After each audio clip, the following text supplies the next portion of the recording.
todos, lo niego todo, incluso la verdad. Nelson Cecín, ¿cómo estamos? ¿Cómo estamos, chiquilines? ¿Lo negas todo? Sí, estoy como el presidente. Lo niego todo. ¿Incluso la verdad? Incluso la verdad. Lo niego todo. ¿Qué estribillo que viene al dedillo, aunque ustedes me critiquen la canción? No todos. Porque Generaliza. son unos, Yo soy el crítico. unos púberes irrespetuosos. Ese estribillo dice: lo niego todo, aquellos polvos y estos lodos, lo niego todo, incluso la verdad.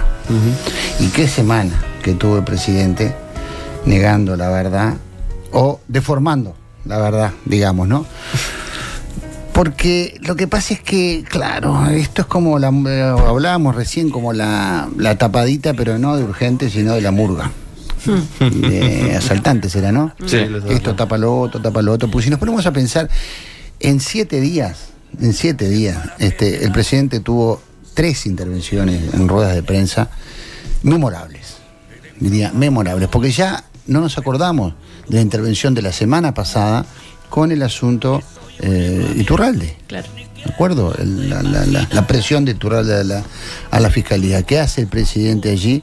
Lo niega todo, incluso la verdad. Niega que haya presiones y a su vez ejerce claramente su presión a fiscalía. Ayer, ¿qué hace el presidente? El presidente, niega también.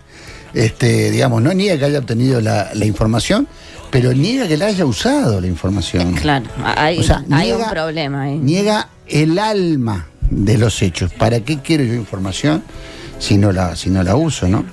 Pero además pasó medio desapercibido otra instancia de antes de ayer, creo ya, del presidente, donde se enfocó en varias cosas, entre ellas en el tema de seguridad, donde no es que niega la verdad, sino que ahí la deforma la verdad, y si nos da tiempo vamos a demostrar. Voy a demostrar por qué creo que deforma la verdad, ¿no? Pero empezamos por lo de ayer, que digamos, ¿cómo llamarle, no? De las cosas más raras, por decir poco, que uno ha podido escuchar de un presidente, ¿no? Porque el presidente admite, como decía recién, haber recibido la información de parte de Astesiano de que se estaba haciendo un seguimiento, yo prefiero llamarle espionaje a Abdala, no a Abdala, o sea, sí a Abdala, pero en términos políticos se le hizo un espionaje al presidente de la mayor organización social de este país, que es el PCNT. Entonces, no perdamos esa dimensión, porque por lo general, siempre desde el oficialismo, se nos está queriendo correr el eje de lo importante y al mismo tiempo minimizar eso importante, ¿no? Entonces el presidente nos dice: sí, claro, yo recibí información. No tuvo más remedio que decir que recibió información, porque en el libro de Lucas Silva aparecen una imagen del chat del presidente con la famosa palabra correcto, avalando, avalando, digámoslo desde ya, todo ese espionaje que se estaba haciendo al presidente del PCNT. Espionaje que hay que aclararlo en parte, ¿no? Porque se ha hablado bastante de un espionaje ilegal. O sea, no fue ilegal, porque fue con autorización de la Fiscalía que se empieza a investigar el almacén de la Ciudad Vieja, con la hipótesis de que ese almacén era una boca de pasta. Pero yo creo que hay una parte del monitoreo de acceso a... No, pero ahora vamos esa parte se hace, lo aclarábamos ayer con Urgente acá, o más bien lo aclaraba él, que se hace con la autorización. Sí, hay una parte que él dialoga con la brigada. Por supuesto, que la Fiscalía no tenía idea, o la fiscal del caso, no me acuerdo quién era en ese momento, pues esto ocurrió por febrero del año pasado, por supuesto desconocía para qué se quería investigar ese almacén con la hipótesis de que era una boca de pasta base, ¿está? Y para qué se quería investigar era justamente porque era el almacén donde en la mañana había estado Abdala, no sé qué, comprando una cerveza, o no sé qué. Pero bueno, salvo esa parte, el resto no. Pero además quiero volver a esto. El presidente dice: sí, perfecto, yo conocía la información, no tuvo más remedio que asumirlo, pero no la usé, me dice el presidente. Entonces, hay un montón de preguntas que se acumulan, preguntas, para mi gusto, peligrosísimas para todos nosotros, ¿no? O sea, para no llenarnos la boca hablando del riesgo democrático, digo, con palabras pomposas. No, es simplemente la vida cotidiana. El presidente nos dice que siempre recibe información. Cuando son asuntos que de alguna manera son importantes, trascendentes, incluyen o involucran personas trascendentes e importantes, recibo información. O sea, ¿a santo de qué el presidente tiene que recibir una información personal, en este caso, del presidente del PCNT? ¿Cuál es la razón, cuál es la justificación de que el presidente pueda acceder a esa información y pueda manipular esa información? Renglón seguido nos dice, pero no la usé. Pero por supuesto que no la usó, porque se llegó a comprobar de que ese almacén era una boca de pasta base. Ahora, ¿qué pasa si se llegaba a comprobar de que era una boca y que Abdala había ido a comprar ahí? ¿Qué es lo que pasa? ¿El presidente tiene derecho a usar eso? Pero por supuesto que no tiene ningún derecho. Entonces me parece que ese es el punto central donde la liviandad de las declaraciones del presidente nos quiere hacer correr el foco, ¿no? Que de todas maneras él no es del todo claro. Yo creo que por eso que él trastabilla en la conferencia, porque cuando él arranca diciendo yo recibí la información pero no la usé, eso ya es un problema, obviamente, en sí mismo. Pero después, además, cuando tiene el intercambio, no sé si ese momento contigo, sobre las capturas de pantalla, que él dice, no, pero vos las tenés, dice perfecto. En realidad él ahí empieza como a plantear si existe o no esa captura de pantalla. Pero por supuesto, entonces, empieza a querer negar la evidencia. Claro. Después no tiene más remedio, porque digo, hagamos ante la insistencia en este caso de Diego, evidentemente que él dice, bueno, sí, yo no lo tengo, lo debe tener Fiscalía. O sea, siempre queriendo sacar... ¿cómo es que dice la pezuña? El lazo de la pezuña. El lazo Perdón, no, pero si él no lo tiene es porque lo borró, porque si vos enviaste un mensaje de tu celular diciendo perfecto, lo tenés que tener. Bueno, él lo que plantea es no necesariamente existió ese mensaje, pero por eso digo que me parece que tuvo contradicciones que en otros casos no tuvo. Tuvo contradicción, pero no, claro, por supuesto que sí. O sea, tuvimos, por eso digo, en las 3 últimas apariciones del presidente, el presidente es un tembladeral dando declaraciones, un tembladeral de negación de la realidad, de contradicción en sí mismo, y eso ya de por sí es muy preocupante, ¿no? Pero además yo me pregunto, ¿cómo el presidente, al enterarse de que se estaba haciendo un espionaje, y no un espionaje de un día, ahora vamos a ver, un espionaje de 5 semanas seguidas, como constató el libro de Lucas, al presidente, el presidente, ¿cómo no cortó por lo sano? ¿Cómo dejó correr esa investigación y le daba un perfecto? O sea, eso es una cosa también demencial, digamos, un presidente de la República. Ayer, ustedes fíjense en una cosa, en la conferencia, el presidente en ningún momento condena claro.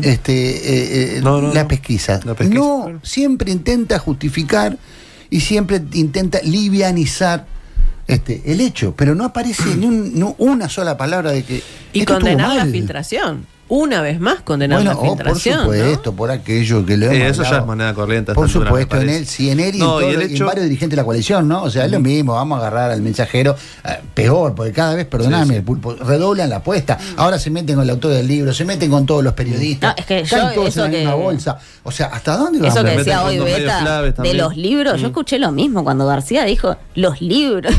El Frente Amplio, los libros que saca. Que la prensa es del Frente Amplio, también escuché ayer por parte de Javier García. Pero perdieron, yo creo que, o están perdiendo la chaveta, están cruzando, digamos, todos los límites, porque son cuestiones absolutamente inverosímiles, ¿no? Lo que están planteando. Y vas a decir algo, Pulpo. Sí, no, otra cosa que también quedó en el aire ayer. Nunca se solidarizó con Marcelo Abdala. No. Ayer se le preguntó, ¿tuviste comunicación con el presidente del PIT-CNT? Le preguntó un colega. No tuve una conversación hoy. Siempre hablamos por otros temas, pero hoy no hablé con él.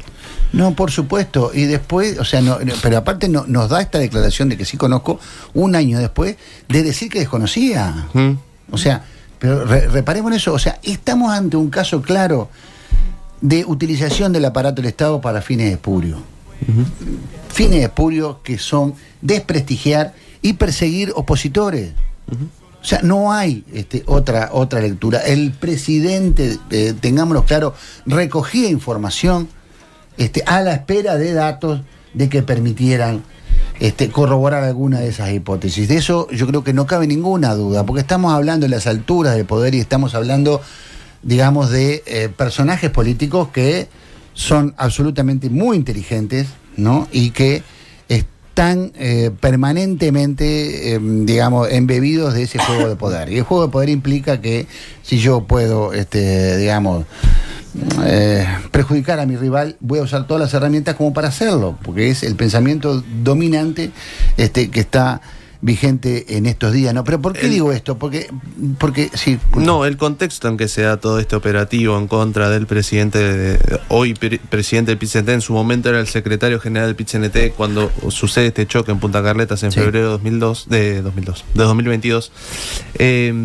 Estábamos en la previa de la entrega de las firmas de la de la votación de la ley urgente de consideración, algo en el que el gobierno estaba bastante asustado, recordemos. Sí. El usar el aparato en sí, del aparato estatal, de la investigación, todo lo que tiene que ver con este espionaje a Abdala, también da cuenta también de qué tipo de gobierno es, me parece, ¿no? Claro, pero además estaba en el proceso y en el tiempo que duró el espionaje, estaba perfectamente implícita, para mi gusto, la intención de desprestigiar.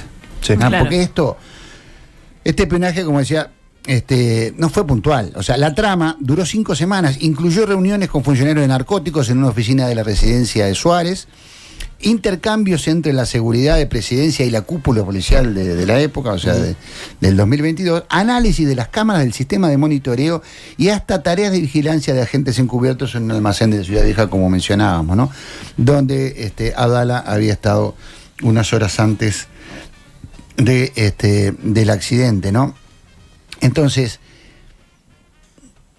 no hay más perro que chocolate, por más que nos quieran, digamos, no olvidar tampoco el mensaje astesiano con Nicolás Martín, el secretario privado de la calle. Hay que matarlo a este hijo de puta, hay ¿no? que matarlo. Que quiere decir, obviamente, matarlo políticamente, ¿no? Y más en ese contexto también. Otro detalle de que surge la conferencia de ayer, ¿no? Además de esto, el pechereo con que vayan a la justicia, ¿no? Vayan, denúncienme en la justicia, dice el presidente, preséntense en la justicia, cualquier ciudadano lo puede hacer. Y acá hay, digamos, un doble razonamiento para mi gusto. El primero es que, como ha ocurrido en todos estos casos, es enterrar el episodio molesto en la justicia para sacarlo de la política, para sacarlo de la responsabilidad política. El último gran caso fue el de Iturralde, por Exacto, ejemplo, ¿no? Que es donde debe estar. Lo mismo pasó con Iturralde y lo mismo pasó con todos los casos, Astesiano, Marcel, etcétera, etcétera, donde dice la justicia que resuelva. Ya no pertenece al campo de la política, no pertenece al campo de la responsabilidad política. Y ahí está lo perverso de esta argumentación, ¿tá? Que es una excusa. Y la segunda es que parece que, digamos, el presidente nos estuviera tomando el pelo a todos. Porque el presidente sabe perfectamente que nadie puede someter a la justicia sin un juicio político. Claro, no O sea, está la dentro de justicia las no puede posibilidades. intervenir, no puede investigar el presidente si no hay previamente un juicio político, para el cual se precisa ni más ni menos que 2/3 de la Asamblea General. Entonces, ¿de qué nos está hablando el presidente? ¿De que cualquier ciudadano vaya y se presente a la fiscalía y diga, investiga al presidente por estos chats y por esta... No, señor, no, eso es imposible. Entonces, el presidente, a sabiendas de eso, pecherea con un argumento de transparencia de si quieren, no sé, sentarme en el banquillo, vayan a la justicia, ¿no? Hay una cosa que yo me noté acá, porque es una nota que está actualmente en la web del sociólogo Agustín Canzani, que recuerda algo de lo que hemos tratado acá. Pero acá lo hemos tratado de un modo, digamos, distinto, como la revalorización del trabajo periodístico, de la investigación periodística, y cuestionando el San Benito de que malditas filtraciones, ¿no? Entonces, por el lado de benditas filtraciones, que fue el caso de Watergate, ¿no? Te encanta ese caso, decir la verdad. Me encanta ese caso, me encanta. Pero Canzani recuerda la esencia de ese caso y dice: hace 50 años, Richard Nixon renunciaba a la presidencia de los Estados Unidos porque una investigación periodística demostraba que había encubierto una operación de espionaje contra rivales políticos. Richard Nixon. El caso, que comenzó con el seguimiento de un par de ladrones que se habían introducido en la sede del Partido Demócrata, fue complejizándose paulatinamente hasta dejar al desnudo la realización sistemática de actividades ilegales de espionaje contra ese partido. Presidente Nixon, Partido Republicano contra el Partido Demócrata. Las actividades estaban en conocimiento del presidente y se habían realizado utilizando agencias estatales. Salvando las distancias, las enormes distancias. Yo quiero decir, después de esto, de cualquier similitud con nuestra realidad es pura coincidencia. Quiero aclarar eso, ¿no? Bueno, pero después tuvimos... me estás mirando con una cara. No. Con una cara entre fiebre y asombro. No, porque me quedé pensando en esto que decíamos, que en realidad no. Es verdad que incluso si, supongamos, ¿no? En su relato, que en un momento se deslinda de esto, ¿no? Y no estuviera involucrado, obviamente tendría que condenar entonces que su jefe de seguridad estaba espiando al presidente del PIT-CNT, cosa que no hace. Pero además de eso, que ya nos pasó en otros casos, lo que pensaba realmente es en la preocupación que lo decía Ley en aquel cuentito del Principito, ¿no? Pero que realmente, o sea, hay dos opciones, porque o está involucrado o no está involucrado, y volvemos a tener la situación de que les pasan cosas en Torre Ejecutiva, le pasan en Suárez y Reyes. Entonces, claro, ¿cómo no te vas a preocupar si te pasan cosas al lado de tu casa? Sos el presidente. Pero perdóname, en este caso no hay duda de que estaba involucrado, ¿no? O sea, que recibía la información. Yo creo que es claro, o sea, que esa captura de pantalla. O sea, el grado de involucramiento habrá que verlo, pero real, estaba al tanto la situación. Pero lo que digo es que de todas maneras siempre sería muy preocupante para nosotros. Claro. O sea, porque en realidad la otra pregunta sería: usted no se da cuenta de nada. O sea, perdón que lo pongan en esos términos. Por supuesto, lo cual sería también terriblemente malo. El pecado de ingenuidad, ¿no? Claro. Que es uno de los peores pecados que puede tener un presidente de la República. Te pasan el piso de abajo, ingenuo, te pasan el Suárez chico al lado de donde vivís, con tu jefe de seguridad. Exactamente. Y a mí, la verdad, no me interesa qué delito hay, si hay algún delito o no atrás de eso. A mí me interesa lo mismo de siempre en este caso, que es la responsabilidad política. Claro, porque creo que eso es algo en lo que volvés siempre, y está bien, porque a veces no se configura delito, es otra cosa lo que pasa. No, por supuesto. Nadie. A ver, si no hay delito, entonces la acción no es condenable. ¿Es eso? ¿Me entienden? Bueno, que están explotando los celulares. No, toma, mira, lee. Léelo vos y ahora vemos si lo decimos. Información que nos pasan de afuera. Si querés comentarlo o no. No, porque después lo comentamos, cualquier cosa, no pasa nada. Mirá. Miren ustedes, muy bien. Interesante. Pero no sé cuándo sé, porque interesante. Me van a complicar el tiempo. Bueno, no, porque digo, estas es otra de las cosas donde los periodistas nunca deberían ser el centro. Pero yo creo que el segundo asunto que yo tenía para comentar es justamente, decía, en otra de las conferencias del presidente, que finalmente habló, ¿no? Después del cuádruple homicidio en Claro, habló hace un par de días. 4 días después. Sí, o fue 5 días después. Fue el jueves de noche, claro. Y esto fue el martes, si no me equivoco. Exacto. Y de ahí, para mí salieron cosas importantes. Primero porque el tema es un tema de primer orden para toda la sociedad. No solo por lo que digan todas las encuestas, sino por lo que se vive cotidianamente en la calle. Y después, por lo que el propio presidente asume, ¿no? Nos dijo ahí. Hay una cosa una asunción que para mí es realmente, al fin una asunción, pero por otro lado tiene un costado muy preocupante esa asunción cuando nos dice: no hemos podido con el tema de los homicidios. Sí. Ahí para mí hay una muestra de impotencia, como de, estamos al borde de, más allá de las declaraciones, de tirar la toalla porque vemos que no podemos. Y nos dice eso después de habernos dicho exactamente lo contrario durante los últimos 4 años, ¿no? No olvidemos todos los discursos del presidente para abajo, todos los discursos del oficialismo que nos hablaban de que esto se arreglaba, por ejemplo, con dotar a la policía de otra autoridad, de tener mando, ¿verdad? Y perdón, y los discursos de estamos mejor. Sí, sin duda. Y el discurso aquel sí, el discurso estamos mejor, ¿no? Bueno, ojo, por eso. Porque sí, el discurso, porque ahora vamos a entrar con eso también, nos dice el presidente, todos los delitos bajaron, salvo justamente el delito de homicidio. ¿Por qué es el delito principal? No solo por la gravedad, porque hay muerte allí. Sí, claro. Sí, no, porque es el delito llamado el delito testigo, porque no depende de la denuncia que uno pueda hacer. No, claro, tenés el cuerpo allí, no tenés cómo negarlo. El cadáver está ahí, entonces no hay forma de... No es como el delito de hurto, que bueno, yo no estoy cansado de denunciar, no denuncio porque sé que no va a pasar nada, o de abigeato, que nos dice el presidente que el abigeato, bueno, no sé, en todo caso, yo qué sé, tal. Pero si han encontrado una forma de justificar esto con ajuste de cuenta, cuando en realidad los números dicen que solamente un 6% es por ajuste de cuenta, ¿no? Eso es otra cosa que el presidente también.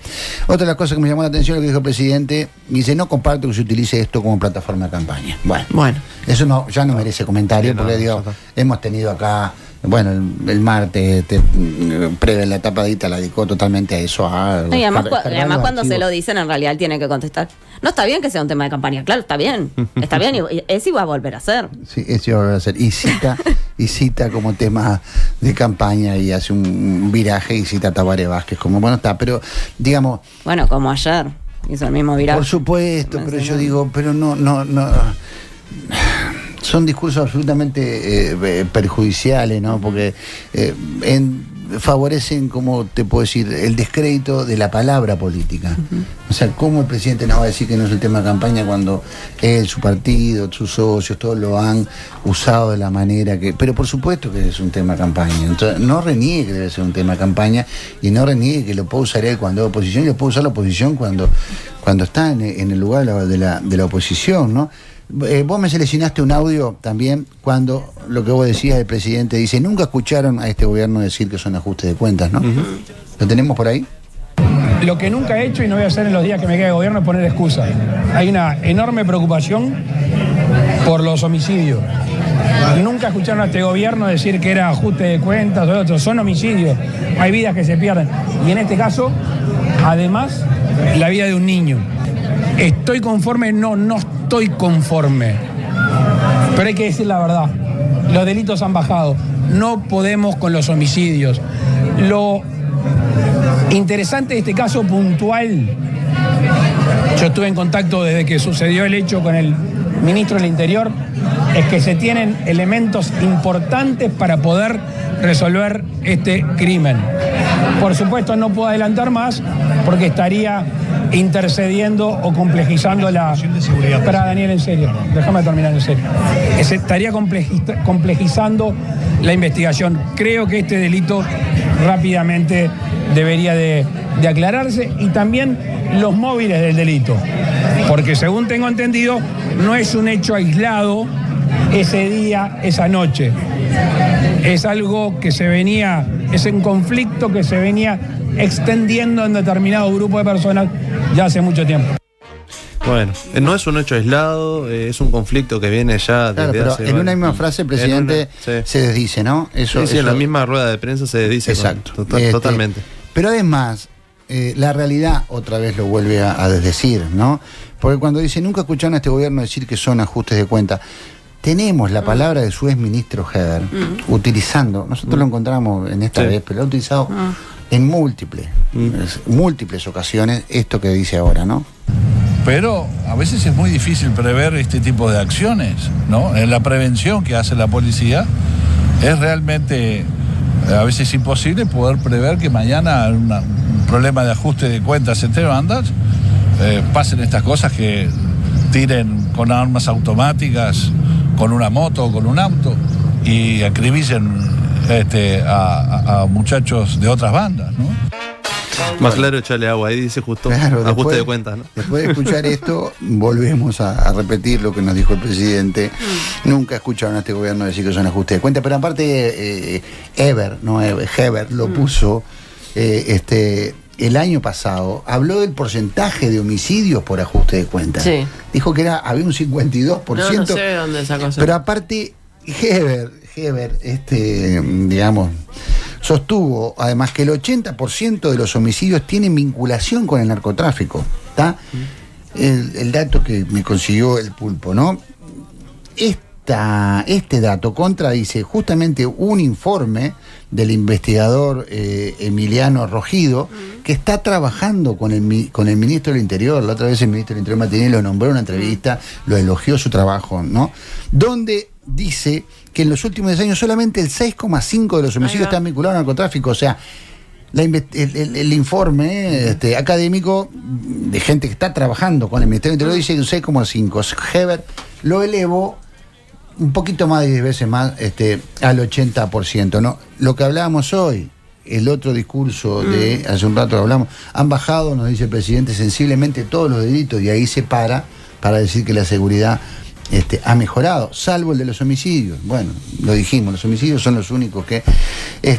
pero yo rescaté otra cosa, otra pequeña cosa, ya nos vamos, que quedó en el olvido de esa conferencia del presidente, donde el presidente se dedica a hablar del tema de cárceles. Y preocupantemente no maneja bien las cifras, y ahora vamos a ver por qué. Tenemos un sistema carcelario que está colapsado. ¿Cómo incidir en eso? Está colapsado, y a partir de que la coalición llegó al gobierno hay por lo menos, no me creo en la cifra exacta, 3.000 reclusos más. Creo que es de 11 a 14.000 que pasamos. También les digo que cuando termine este gobierno vamos a tener más de 2.000 y pico de plazas nuevas. O sea, este gobierno va a ser el que más plazas va a construir. Claro, hay un dato, gracias Fede. Bien cuidado por la producción. Hay un dato, el presidente dice alrededor de 14.000. ¿Saben cuántos hay? 15.907 presos. ¿De dónde surge esa información?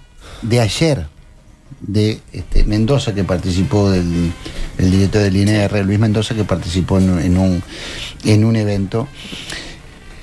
Casi faltan ya, capaz que el lunes ya tenemos 16.000, o sea, 3.000 más de los que nos dice el presidente. Entonces, a mí no me dan las cuentas, ¿no? Porque hay un déficit bastante mayor que 2.000 plazas, y no solo el presidente, sino el ministro Martinelli, también hablando de los buenos resultados, nos dice que en 1 año y medio habrá hacinamiento cero en cárceles. 1 año y medio. Bueno, yo creo que estas son parte de esas, digamos, de esas promesas que hace el gobierno, que lo mismo ocurre en asentamientos y lo mismo ocurre con el plan de saneamiento, etcétera, etcétera, ¿no? Pero además el ministro nos dijo también en una entrevista con El Observador esta semana que los buenos resultados en seguridad, si se sigue por el camino de atacar las causas sociales del delito, se verán de acá a 10 o 15 años. O sea que pasamos de prácticamente resolver, según el discurso del gobierno, desde el inicio del gobierno, pasamos prácticamente a resolver el tema de la seguridad en un periodo a resolverla en 3, 4 periodos. En 10, 15 años, ¿no? En 3, 4 periodos. Ni hablemos además de los cambios de estrategia que ha habido en este gobierno, ¿no? Que a más de la mitad del periodo pasamos de la represión a la estrategia dual, que había que integrar la causa social del delito, ¿no? Yo creo que claramente, por lo que demuestran las declaraciones y por lo que demuestra la realidad, el tema de la seguridad se les ha ido de las manos. No te enojes, Turco. No, se les ha ido. No te enojes. Se les ha ido de las manos en varios motivos, ¿no? Por el tema de los homicidios, por el cambio de estrategia que no daba resultado a mitad del periodo, y también por la capacidad de mando de la policía. Deben haber descabezado alrededor del 60 al 70% de toda la jerarquía policial, de todos los mandos policiales departamentales. Tema dificilísimo igual, periodo, ¿no? Sí, porque además cuando te dicen, ya sé que estamos en hora, pero cuando te dicen lo del ajuste de cuentas es un 6%, quiere decir que en realidad todo lo otro que hay que atacar es mucho más complejo. Claro. Y de hecho, si uno asumiera eso, podría decir perfectamente, no estoy pudiendo porque es un tema social mucho más grande que no se resuelve en 5 años. Totalmente. Pero bueno. Nelson Cecín, muchas gracias. No, por favor, gracias a ustedes y buen fin de semana. Igual.